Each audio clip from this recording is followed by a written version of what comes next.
안녕하세요. 경자입니다. 이번 주 1월 3주차도 한국장은 암울했던 한 주였는데요.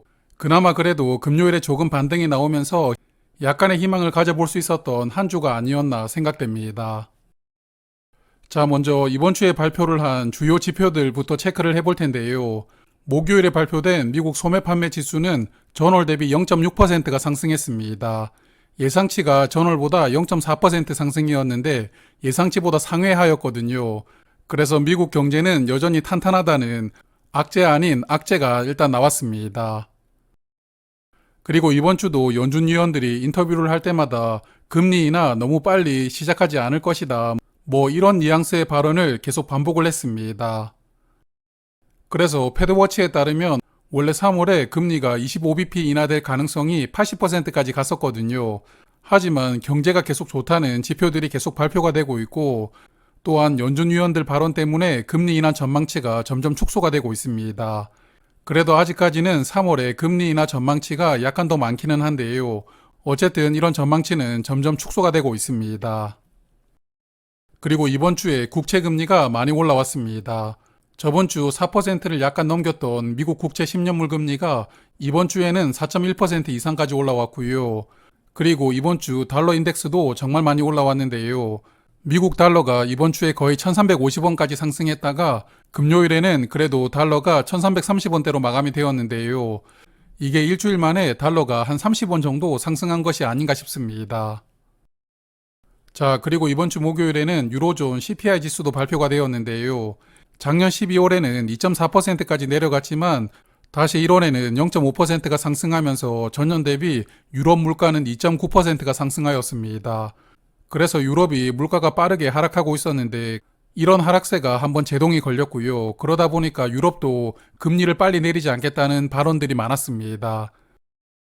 자, 그래서 코스피는 저번 주에 이어서 이번 주도 크게 하락했습니다. 한 주 동안 2.2% 정도 하락했는데요. 이번 주 2520포인트로 시작을 했지만 거의 주중에 2400포인트를 깨나 싶었거든요.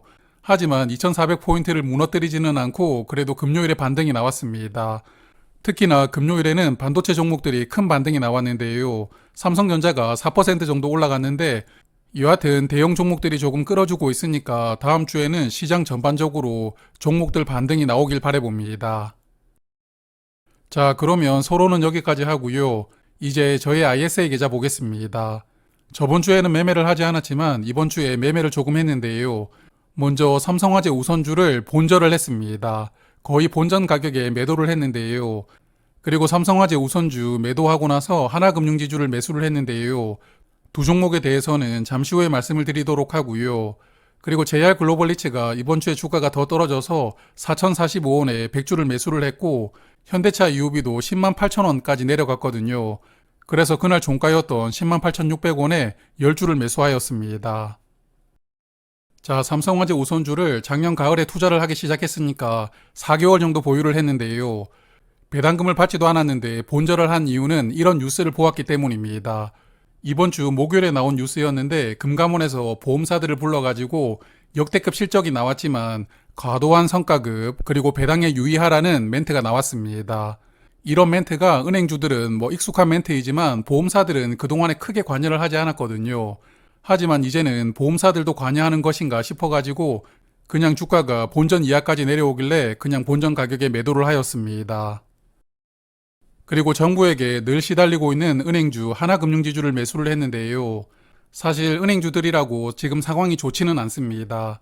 PF 대출 이슈도 여전히 살아있고 특히나 ELS가 지금 손실이 현실화되고 있거든요.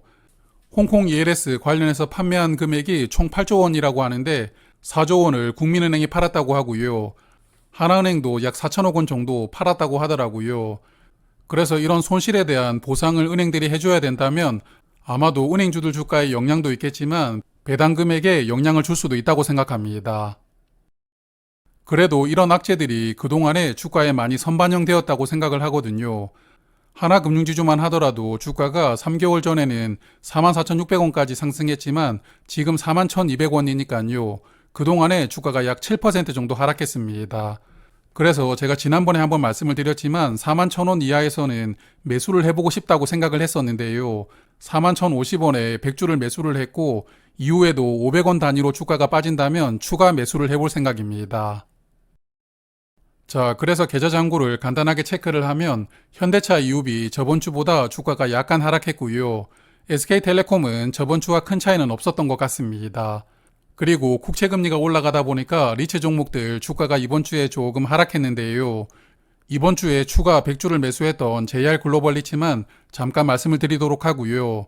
그리고 솔 미국 배당 다우존스도 저번 주보다 주가가 약간 하락했고 하나금융지주는 그래도 사고 나서 주가가 약간 올라갔습니다. 그리고 맥콜 인프라는 이번 주에는 큰 변화가 없었던 것 같습니다. 자, 먼저 현대차입니다. 현대차 다음 주가 정말 중요한데 1월 25일에 4분기 실적 발표가 있거든요. 아마도 이날 실적을 발표하면서 4분기 배당금도 발표하리라고 생각이 되고요. 그리고 배당 기준일까지 같이 발표가 될 수도 있습니다. 그래서 1월 15일에 IR 자료가 등록이 되면 간단하게 영상으로 말씀드리도록 하겠습니다. 그리고 이번 주에 KT가 3만원대 5G 요금제를 출시했다는 뉴스가 나왔는데요.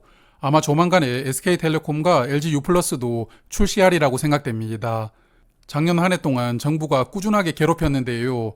그래서 이런 저가 요금제를 할 수 없이 만들었는데 이런 요금제가 올해 통신사 실적에 얼마나 영향을 주는지도 투자를 하고 계신다면 꾸준하게 체크하시는 게 좋다고 생각합니다. 자, 그래서 SK텔레콤은 작년 배당 기준일 때 주가가 5만원이었는데요. 배당락 이후에 주가가 48,800원까지 하락한 적도 있었지만 그래도 49,000원대에서 횡보하고 있습니다. 저는 48,000원을 기다리고 있는데 아마 그 가격까지 내려오기가 쉽지는 않을 것 같은데요. 여하튼 그래도 개인적으로 비중이 적지는 않아서 SK텔레콤은 당분간 관망해 볼 생각입니다.